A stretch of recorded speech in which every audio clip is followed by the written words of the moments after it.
Hello everyone, कैसे हैं आप सभी। स्वागत है आप सभी को experience of BPSC teacher YouTube channel पे।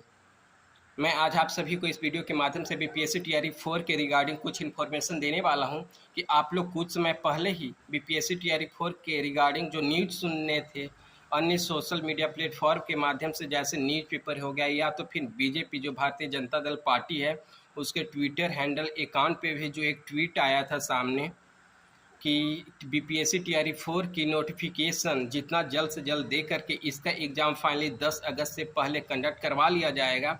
लेकिन अभी जो करेंट का सिचुएशन क्या है वो मैं आप सभी के समक्ष रखने वाला हूं कि आप लोग देख रहे हैं कि जो बीपीएससी टीआरई 3 में जितने कैंडिडेट का सिलेक्शन हुआ था उसका जो ज्वाइनिंग का स्कूल ज्वाइनिंग का फाइनल डेडलाइन तय किया गया था वो 31 मई था, जो उसे बढ़ा करके समर वैकेशन के बाद उसे खींच करके 30 जून कर दिया गया है। और उसी के बीच में जो ये ट्रांसफ़र पोस्टिंग जो पुराने बीपीएससी टीआरई 1 वाले हो गए, टीआरई 2 वाले हो गए, या तो जो विशिष्ट टीचर हो गए जो पहले से ही कार्यरत थे और कहीं दूर दूर स्थानों पे पोस्टेड हैं, उन्होंने ट्रांसफ़र को लेकर एजुकेशन डिपार्टमेंट को जो आवेदन दिया था उसमें भी आप देखिए कि कितने सारे टीचर का ट्रांसफ़र हुआ है और कितने सारे टीचर का ट्रांसफ़र जो है सो नहीं हो पाया है।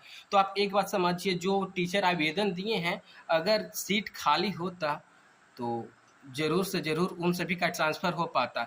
लेकिन हमें तो लग रहा है कि सीट जो है सो खाली तो है, ऐसा तो नहीं कि सारे सीट फुल हो गया है, बट हाँ खाली है। बट अगर आप सोच रहे होंगे कि 1 लाख या 1.5 लाख की संख्या में जो बहाली आने वाली है, तो ऐसा बिल्कुल नहीं है।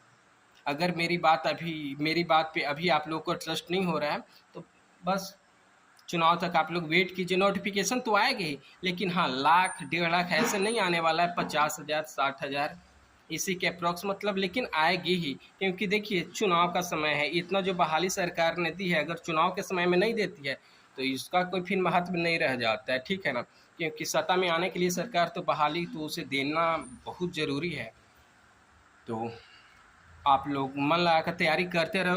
और जहाँ तक आप लोगों को लग रहा हो कि बीपीएससी टीआरई 4 में कंपटीशन लेवल क्या रहने वाला है, तो हमें जहाँ तक अनुमान लगता है कि बीपीएससी टीआरई 4 में जो कंपटीशन है वो टीआरई 3 के अकॉर्डिंग ज़्यादा ही रहने वाला है। क्योंकि ऐसे ही आप 1 से 8 तक के क्लास के लेके चलिए कि जो स्टूडेंट एनआईओ से जो डीएलएड किए थे, जिसे बिहार सरकार ने मान्यता नहीं दिया था, वो लोग सुप्रीम कोर्ट चले गए और सुप्रीम कोर्ट डबल बेंच ने उसे वैलिड करार दिया था। और वैलिड करार देने के बाद में अभी वो तो वैलिड है ही, तो ऐसा ही मान के चलिए कि वो लोग ऑलरेडी सीटेड पास है, क्योंकि 2019 में ही एनआईओ से डीएलएड करवाया था, है ना।